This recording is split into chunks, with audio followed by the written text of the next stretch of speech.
Hello, dear students. I hope you all are doing great at home and also following all the protocols of COVID 19. Today, we will discuss the chapter that is changes around us. Everything in our world undergoes a change. जितनी भी चीज़ें बेटा सब में कुछ ना कुछ change होते ही रहते हैं. So here you can see that there is ice which is melting, there is a plant which is growing, there is evaporation of lake water. So these all things occur change in from one state to another. This change can be categorized into three categories, that is slow or fast change, reversible or irreversible change, physical or chemical change. So when we talk about slow and fast change, it means what? The change which take longer duration of time that is slow change, जिसमें बहुत ज़्यादा time लगता हो उस change को हम कहते हैं स्लो चेंज. जैसे कि you added curd into milk और फिर उस कर्ड से उस मिल्क को अगेन फिर कर्ड के फॉर्मेशन में it takes time of 5 to 6 hours. Then if you put some lemon drops in boiling milk, it will on the spot it will start changing into formation of cheese. So the formation of cheese was a fast process, but the formation of curd was a slow process. Why? Because it has taken a longer time.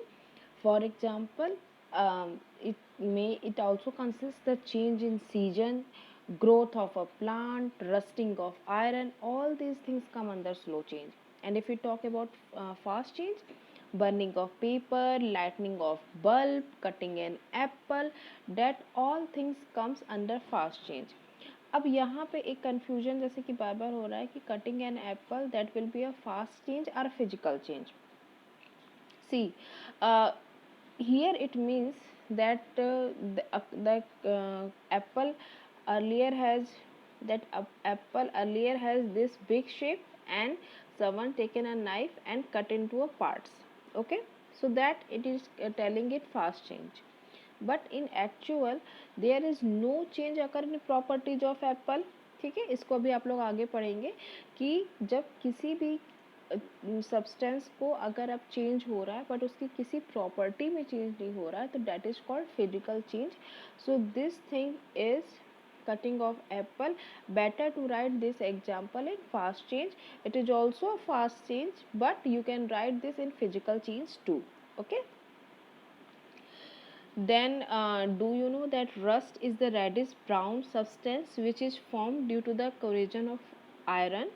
And आपने देखा होगा कि जैसे कि आप बाहर अगर कभी लोहे के आर्टिकल को रख देते हो तो due to the effect of moisture and air it start rusting, उसके ऊपर जंग लगने लग जाता है. तो that is also a type of change जिसे हम प्रिवेंट कर सकते हैं. कैसे? अगर हम उसके ऊपर जिंक मेटल की कोई कवरिंग कर दें, पेंट कर दें या ग्रीज कर दें तो we can change that. Then reversible and irreversible change. Here also like if you put, आपने सभी घर में फ्रीजर में आप रखते होंगे आइस क्यूब को. आफ्टर सम टाइम जब आप उसे बाहर डाल के यूज करते हो तो that will get change into water. Then again आप फिर पानी भरते हो आइस ट्रे में, फिर फ्रिज में रखते हो और it will change into what? Into ice cube. So the change where the substance produced can get back to the original state, that is known as reversible change. जहाँ पे जो substance बना वो वापस फिर से अपनी condition में आ जाए, that change is known as reversible change. It involves the change of freezing of water, evaporation, stretching of rubber string, switching on or off light. अब irreversible change, a change in which substance produced cannot get back. जैसे कि अगर आपने एक paper को burn कर दिया सो अब ये दोबारा अपने फॉर्म में चेंज नहीं हो सकता. It will change into form of Ashes. वो राख की तरह चेंज हो जाएगा लेकिन वो दोबारा अपने फॉर्म में नहीं चेंज हो पाएगा. तो डेट इज इरिवर्सिबल चेंज. इसका एग्जाम्पल क्या हो सकता है? चेंजिंग ऑफ डो इनटू चपाती. जैसे कि आपके घर में मम्मी को आप देखते होगे या फिर लेडीज जो रहती हैं वो आटे से तुरंत चपातियाँ बनाती हैं. तो जो आटा रहता है वो एक बार कंज्यूम होकर रोटी बन जाती है, उसके बाद दोबारा आप उससे आटा नहीं बना सकते ना. So that is irreversible change. Same in case of making a dress from a single piece of cloth. अगर एक ड्रेस आपने बना ली किसी भी क्लॉथ से,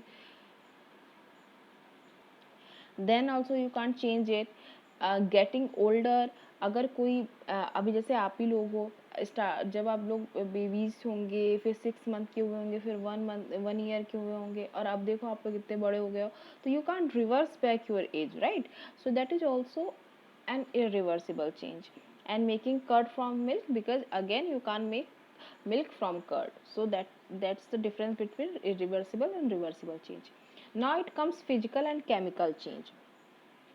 Like you switch on the electric bulb and it start growing, and after that when it switch off it stop going.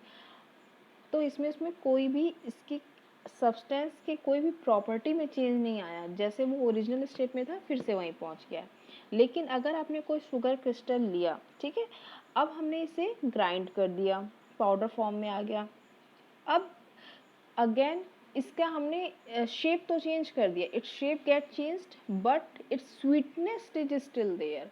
वो जैसे पहले स्वीट था उसकी प्रॉपर्टी सेम अभी भी वही बनी हुई है. So any these type of changes where no new substance is form, जिसमें कोई भी नया सब्सटेंस फॉर्म नहीं होता है, उसको बोलते हैं physical change.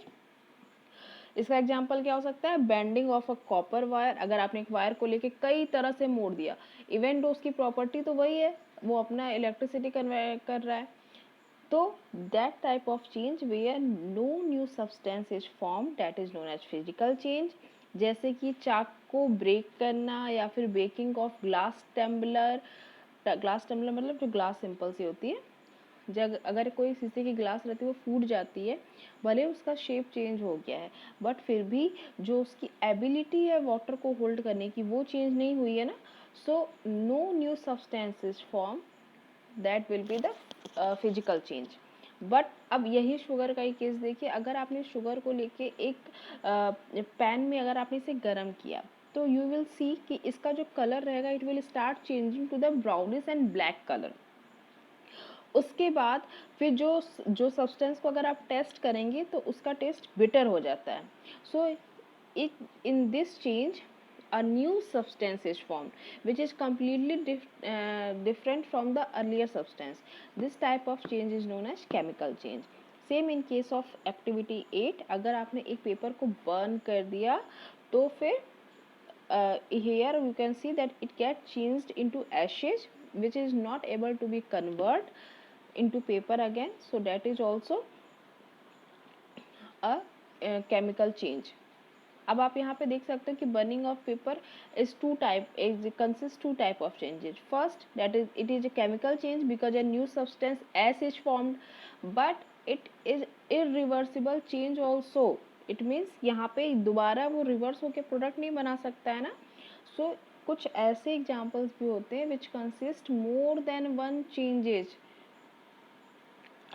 A few more example of chemical changes is given here, like burning of wood, because when it is burned and it produces smoke. Then changing of milk, इसमें भी curd जो बनता है वो एक न्यू सब्सटेंस है. Rusting of iron, क्योंकि उसके ऊपर जो ब्राउन लेयर जम जाती है रस्ट की, that is not get attracted by magnet, so that is also.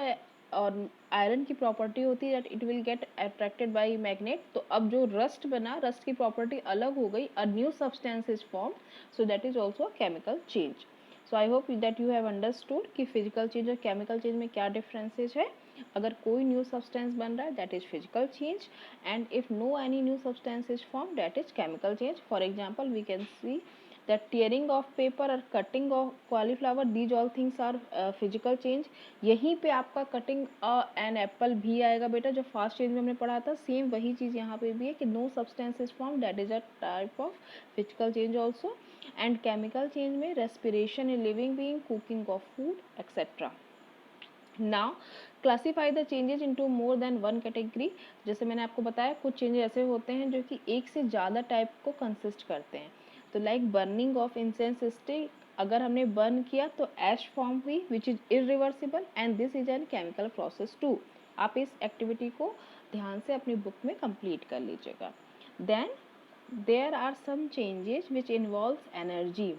सो कुछ ऐसी चेंजेज होते हैं जिसमें एनर्जी आउट होती है और किसमें कुछ में एब्जॉर्ब होती है। तो ऐसे कौन से चेंजेस होते हैं? Like burning of a candle, when you burn the candle, आप फील कर सकते हो उसके चारों तरफ थोड़ी सी हीट फॉर्म होती है, तो that a change which gives out energy. But when we talk about melting of ice, जैसे अगर आपने अपने हाथ में आइस को रखा तो आपके हाथ की जो हीट रहेगी उसको एब्जॉर्ब करके it will start melting, so that's a process where energy is absorb. तो ऐसे चेंजेज जिनमें एनर्जी रिलीज होती है, we call that changes with energy given out are released, for example burning of LPG, respiration, and जिसमें energy absorb होती है, these type of changes are moving of cricket ball, melting of ice and boiling of water. So there are so many type of changes. I hope that you have understood all these things. And then there is keywords and you must know part is given, so read these keywords well, learn it well, and also you must know part. And if any confusion occur, feel free to ask me then. Okay, take care a lot, have a nice day.